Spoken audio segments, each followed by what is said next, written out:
आज मैं आपके सामने एक नॉन ट्रेडिशनल करियर स्कोप के बारे में बात करने वाला हूँ। शायद इस करियर स्कोप के बारे में बहुत कम लोग बात करते हैं। जब भी आपके दिमाग में फैशन मॉडलिंग से रिलेटेड कोई सवाल आता है तो आपके मन में या अगर आप किसी से सजेशन लेते हो तो काफ़ी सारे मिसकंसेप्शन जनरेट होते हैं।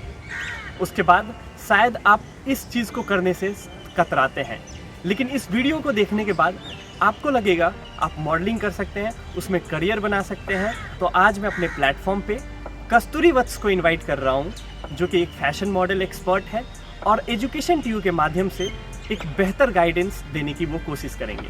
तो चलते हैं आज के हमारे एक्सपर्ट कस्तूरी वत्स के पास।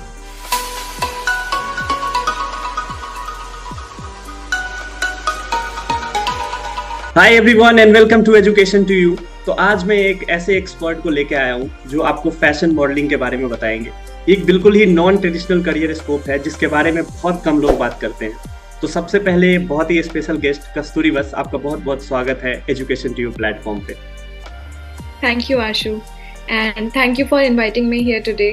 So I'm actually very excited to share my journey with everyone who is going to watch this video. So yes, we can start now. कस्तूरी, जब भी हम अपने सोसाइटी में या अपने आसपास अपने पेरेंट्स से इस करियर स्कोप के बारे में डिस्कस करते हैं तो उनका जो रिएक्शन होता है वो हमारे अगेंस्ट ही रहता है। तो जब आपने इस करियर की शुरुआत करी थी तो सबसे पहले मैं जानना चाहूँगा कि आपके पेरेंट्स का क्या रिएक्शन था? आशु, ये काफी अच्छा क्वेश्चन पूछा आपने, क्योंकि मॉडलिंग करियर एक ऐसा करियर है जिसके साथ एक मिथ एसोसिएटेड है कि अगर आप मॉडलिंग कर रहे हो तो आपको ऐसे एक्सपोज्ड पिक्चर्स क्लिक कराने होंगे, आपको बिकनी शूट्स कराने होंगे और ऐसी टाइप की चीज़ें करनी पड़ेंगी, जिसके लिए सोसाइटी में ऐसे देखा जाता है, ओह वो मॉडल है, वो ऐसे ऐसे काम करती होंगी, ऐसे फोटोज़ क्लिक करवाती होंगी। तो बट मेरे पेरेंट्स का ऐसा कुछ भी रिएक्शन नहीं था, क्योंकि उससे पहले मैंने अपनी सारी रिसर्च कर ली थी कि मुझे एग्जैक्टली करना क्या है। मॉडलिंग में आपके पास डिफरेंट टाइप होते हैं। अब ज़रूरी नहीं कि मैं जा रही हूँ, ओके मैं बिकनी शूट करवाने ही जा रही हूँ, तो मेरे पास ऑप्शन होता है कि मुझे एग्जैक्टली क्या करना है। हो सकता है किसी और के पेरेंट्स बिकनी शूट से भी ठीक हो, उनको कोई फ़र्क ना पड़े, सपोर्टिव हो, बट मेरे साथ ऐसा कुछ हुआ नहीं था, क्योंकि मैं अपनी रिसर्च करके गई थी कि मुझे कहाँ जाना है और एग्जैक्टली क्या करना है। जहाँ तक मुझे पता है आपके बारे में, आप इंजीनियरिंग कर रहे थे, आप कंप्यूटर साइंस से बीटेक कर रहे थे और आपने जैसा कि मुझे बताया कि आप अपने करियर की शुरुआत जो करी थी आपने इंजीनियरिंग के दौरान ही करी थी। इंजीनियरिंग कोर्स के करने के साथ साथ आपका इसमें इंटरेस्ट जगना, फिर आप एक करियर बनाने की तरफ चले गए, इसके पीछे क्या रीज़न है? एक्चुअली बचपन से सपना था कि फैशन डिज़ाइनर बनूं, पर जैसे जैसे बड़े होते गए वैसे वैसे वो चीज़ें कंप्लीट नहीं हो पाई। तो जब कॉलेज में आई तो मैं काफ़ी ज़्यादा सीरीज़ देखने लगी नेटफ्लिक्स पे। तो बाहर का कल्चर कुछ ऐसा होता है कि बच्चे जब कॉलेज में जाते हैं तो वो खुद कुछ पार्ट टाइम करते हैं जिससे वो अर्न करते हैं और घर से पैसे नहीं देते पॉकेट मनी के लिए।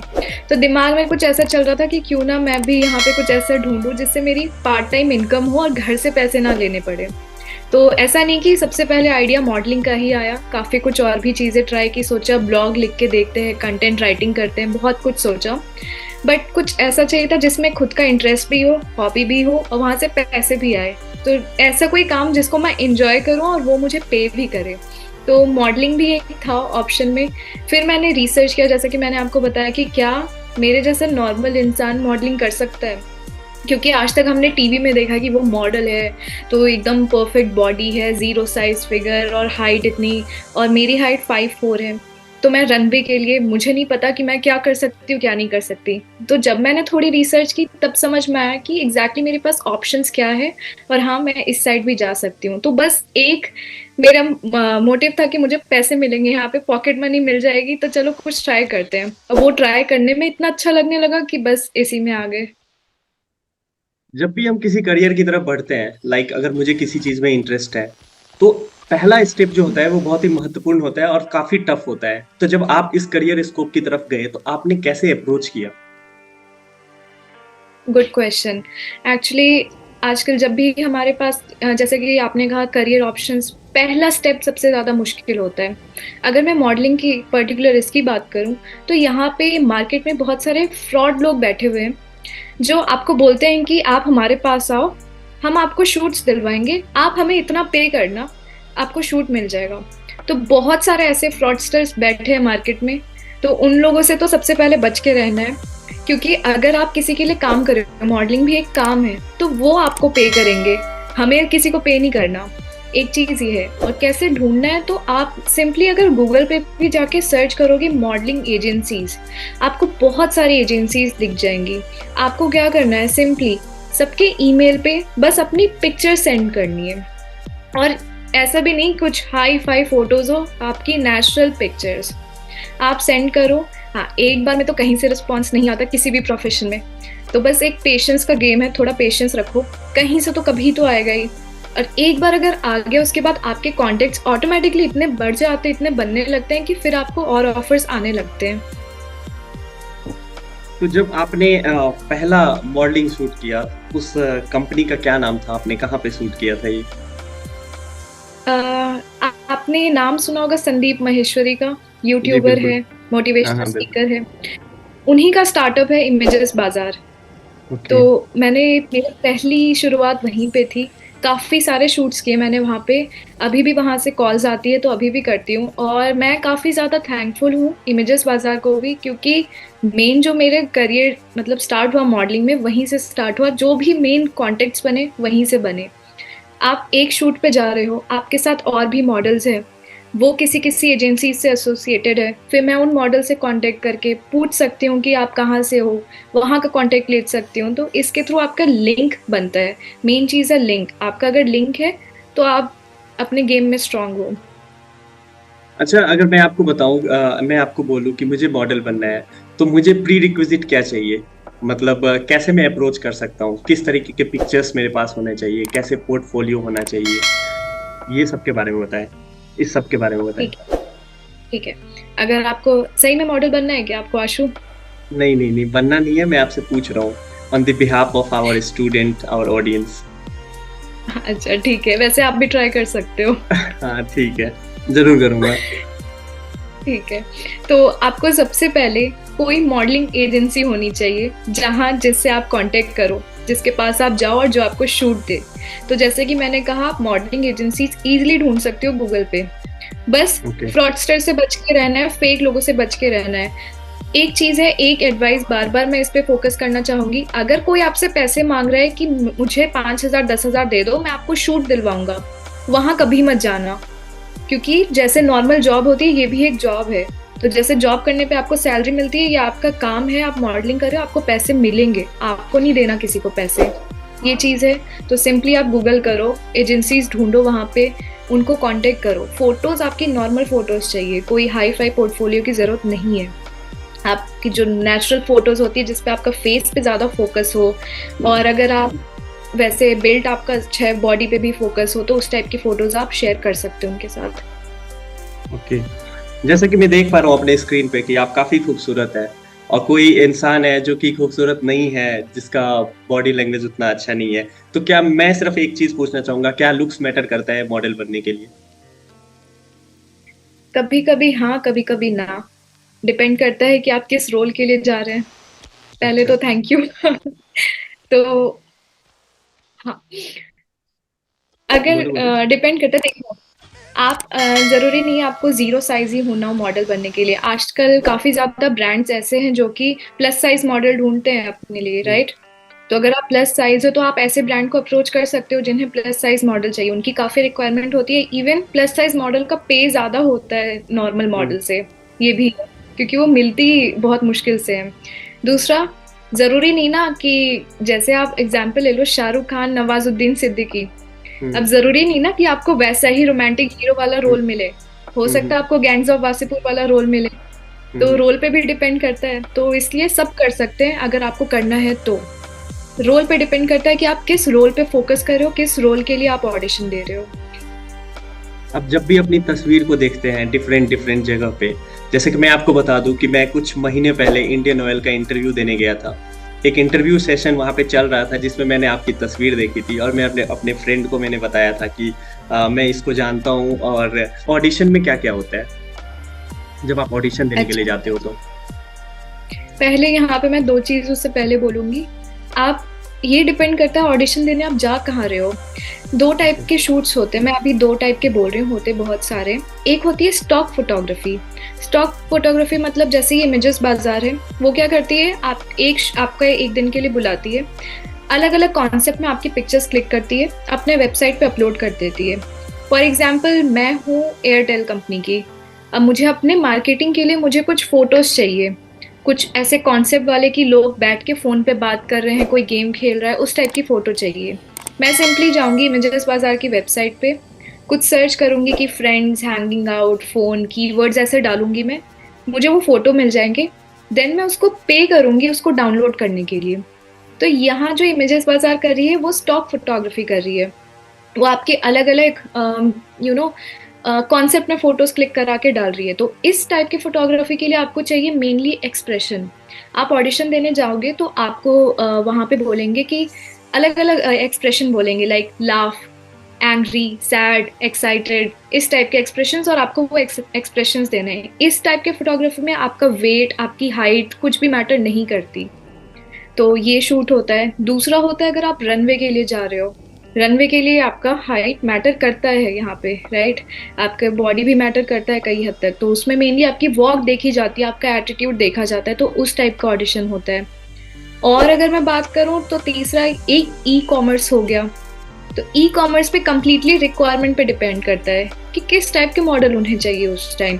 प्लस साइज का शूट करवाना है, कोई कपड़ा है प्लस साइज के लिए या फिर 0 साइज के लिए, तो उस पर डिपेंड करता है, उसके अकॉर्डिंग फिर हो जाता है। तो ये होता है डिफरेंट टाइप्स ऑफ ऑडिशंस। तो मैंने शुरुआत की है इमेजेस बाजार से, वो है स्टॉक फोटोग्राफी। तो मुझे मेनली एक्सप्रेशंस देने थे। वहाँ पे जाने के बाद मेरा कॉन्टेक्ट बना।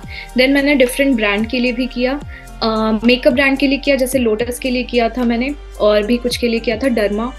और वो अपने आप आपका कॉन्टेक्ट बनता है वहाँ पे जाके। तो उसके लिए मुझे ऑडिशन नहीं देना पड़ा, उसके लिए ऑलरेडी जो मेरे पास फ़ोटोज़ थी मैंने बस वही उनको सेंड की, वही यूज़ हो गई। तो अगर एक बार आप इसके अंदर चले गए, एक बार आपने ऑडिशन दे दिया, आपकी कुछ पिक्चर्स क्लिक हो गई, तो आपको बस वही पिक्चर्स, वही चीज़ काम आ जाती है, फिर बार बार ऑडिशन नहीं देना पड़ता आपको। एक क्वेश्चन जो मेरे दिमाग में आ रहा है कि जब भी आप शूट के लिए जाते हैं तो आपको एक पर्टिकुलर, जैसे आपने बताया कि पैसे मिलते हैं, आपका एक पोर्टफोलियो या फोटो आपका तैयार हो गया, आपकी फोटोज वेबसाइट पे है, आपने कहा कि आप वहां से वेबसाइट से आप जब भी डाउनलोड करते हैं तो आपको पे करना पड़ता है, तो उस पे का जो भी अमाउंट होता है वो एक कंपनी को जाती है, तो क्या उस कंपनी को जाने के बाद कुछ अमाउंट आपके पॉकेट में भी आती है या नहीं? रॉयल्टी की बात कर रहे हो तो हमें उसके नाम पे 0 मिलता है।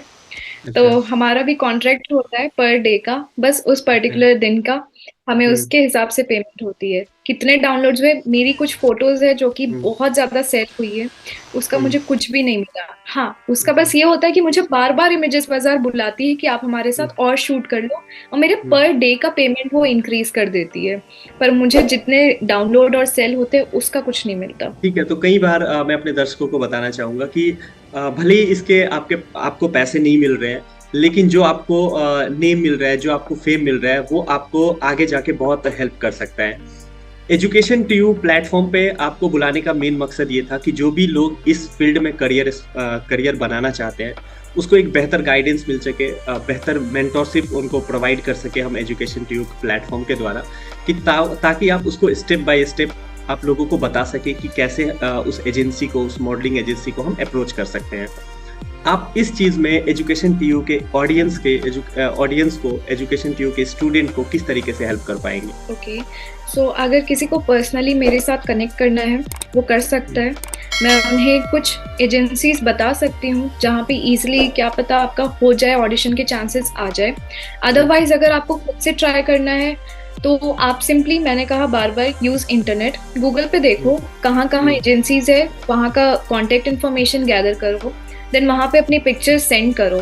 अच्छा, और ये फ्रॉडस्टर से बिल्कुल बच के रहना, किसी को आप पैसे मत देना, वो आपको पे करेंगे। और स्टार्टिंग में हो सकता है कि रिस्पॉन्स ना आए या फिर टाइम लगे, तो बी पेशेंट। यहाँ पे पेशेंस रखना है आपको, एकदम से सब कुछ नहीं हो पाएगा। और अगर हो गया आपको सब कुछ, अगर वो लोग क्रिटिसाइज करे, कोई भी कह रहा है थोड़ा वेट ज़्यादा है इसका, नहीं होगा, ये नहीं होगा, तो क्या मॉडल बनेगा, बिल्कुल भी किसी और की क्रिटिसिज्म को अपने ऊपर हावी मत होने देना, क्योंकि अलग अलग टाइप की रिक्वायरमेंट्स होती है। सबको एक जैसे नहीं दिख सकता, राइट? सो ये चीज़ है। और अगर again if anyone needs my help personally, so Ashu will help you to connect with me, right? जब भी आप एक्ट्रेस होते हो, मॉडल होते हो, तो काफी सारे वियर्ड एक्सपीरियंसेस भी आपके लाइफ में होते हैं। आपके साथ ऐसा कुछ हुआ है कभी? हाँ, हुआ है। ओके, सो मैं एक मॉडलिंग एजेंसी में काम कर रही थी। अभी के टाइम पे मैं काफ़ी सारे एजेंसी से एसोसिएटेड हूँ, तो मैं नाम नहीं लेना चाहूँगी। मैं कहीं काम कर रही थी, वहीं इसके थ्रू एक फोटोग्राफर थे, उन्होंने मुझे कांटेक्ट किया पर्सनली, और उन्होंने कहा कि ये एक शूट है, ज्वेलरी शूट है, बैंगलोर में है, 2 दिन का होगा, और पेमेंट काफ़ी अच्छी बताई, लैक्स में बताई पेमेंट। तो कोई भी इंटरेस्टेड होगा उस चीज़ को करने में, राइट? मैं भी इंटरेस्टेड थी। तो उससे पहले उन्होंने क्या कहा कि एक छोटा सा ऑडिशन देना होगा। मैंने कहा ठीक है। ऑडिशन में क्या बोला उन्होंने कि आप अपनी फोटो दो, बैकलेस पिक दो, और सामने से भी लाइक कुछ कवर करके फोटो ऐसे दो। इस चीज़ पे, इस पॉइंट ऑफ व्यू में आप ये चीज़ सोचो, अगर आप किसी एजेंसी से एसोसिएटेड हो तो ये सारी चीज़ें फोटोग्राफर मैनेज नहीं करते। उनके पास ऑलरेडी एक डिपार्टमेंट होता है मॉडलिंग का, उनके पास ऑलरेडी एक डिपार्टमेंट होता है जो कि ये सारी चीज़ें मैनेज करते हैं। तो अगर आपको कोई फोटोग्राफर आपसे कोई फोटो मांग रहा है, चलो ये करो वो करो, अच्छा अगर आप डायरेक्ट किसी फोटोग्राफर के टच में आ रहे हो तब वो कर रहा है तो वो अलग चीज़ है। बट अगर आप किसी एजेंसी से एसोसिएटेड हो और उसका कोई फोटोग्राफर आपके पास ऐसे रीच आउट कर रहा है और बोले कि मुझे ऐसी फ़ोटो दो, मुझे वैसी फ़ोटो दो, आपका ये शूट होगा, ज्वेलरी शूट के लिए मांग रहा हूँ, ऐसी चीज़ों से बच के रहना। तो मैंने उसको कोई फ़ोटो नहीं दी, मैंने उसको ब्लॉक कर दिया, और प्लस मैंने उसकी कंप्लेंट कर दी एजेंसी में, और आज उस एजेंसी में वो काम नहीं कर रहा, उसको निकाल दिया गया। तो एक ये चीज़ है जिसमें बहुत लोग फंस जाते हैं, क्योंकि पैसे देख के और ये देख के कोई भी करेगा यार, हाँ, और कोई बड़े ब्रांड की ज्वेलरी शूट का नाम लिया था उसने, तो कोई भी फंस सकता है इजीली स्टार्टिंग में। तो ये एक चीज़ है जिससे आप बच के रहो। और एक और चीज़ कहूँगी, आशु, जो आप ये चीज़ कर रहे हो यहाँ पे, ये काफ़ी यूनिक चीज़ है और काफ़ी अच्छी चीज़ है। लाइक इस प्लेटफॉर्म पे मैंने भी अभी एक रीसेंट वीडियो देखी थी, how to be air hostess, और तब मुझे पता चला कि मुझे किसी थर्ड पार्टी इंस्टीट्यूट की ज़रूरत नहीं है, मैं ऐसे डायरेक्ट कर सकती हूँ। तो काफ़ी इन्फॉर्मेटिव है, मुझे सारी चीज़ें एक जगह मिल रही है, तो कोई इतना नहीं सोचता किसी और के लिए। So if you are doing this, just keep doing this and keep growing and keep helping others. Thank you so much Kasturi Vats for your beautiful words. तो ये थी आज के सेशन के हमारे मेन एक्सपर्ट, या फिर आप गेस्ट कह सकते हैं, कस्तूरी वत्स, जिन्होंने आपको अपने करियर के बारे में बताया, अपनी जर्नी शेयर की उन्होंने, और आपको किस तरीके से हेल्प मिल सकती है एजुकेशन ट्यूब प्लेटफॉर्म के द्वारा। वो हेल्प करने के लिए हमेशा 24/7 आवर्स आपके लिए तैयार है। आपको कोई भी क्वेरी आती है तो आप एजुकेशन ट्यूब के ऑफिशियल वेबसाइट पे अपना क्वेरी डाल सकते हैं, या फिर आप मुझे पर्सनली मैसेज भी कर सकते हैं या मेल भी कर सकते हैं। अगर ये वीडियो सेशन आपको पसंद आया हो तो चैनल को सब्सक्राइब, वीडियो को लाइक ज़रूर कीजिएगा। इस वीडियो सेशन से रिलेटेड आपके मन में कोई भी क्वेश्चन है तो आप एजुकेशन ट्यूब के ऑफिशियल वेबसाइट पे क्वेरी डाल सकते हैं, या आप मुझे मेल भी कर सकते हैं। अगले वीडियो में एक नए एक्सपर्ट के साथ फिर से मुलाकात होगी। तब तक के लिए नमस्कार, धन्यवाद। देखते रहिए एजुकेशन ट्यूब।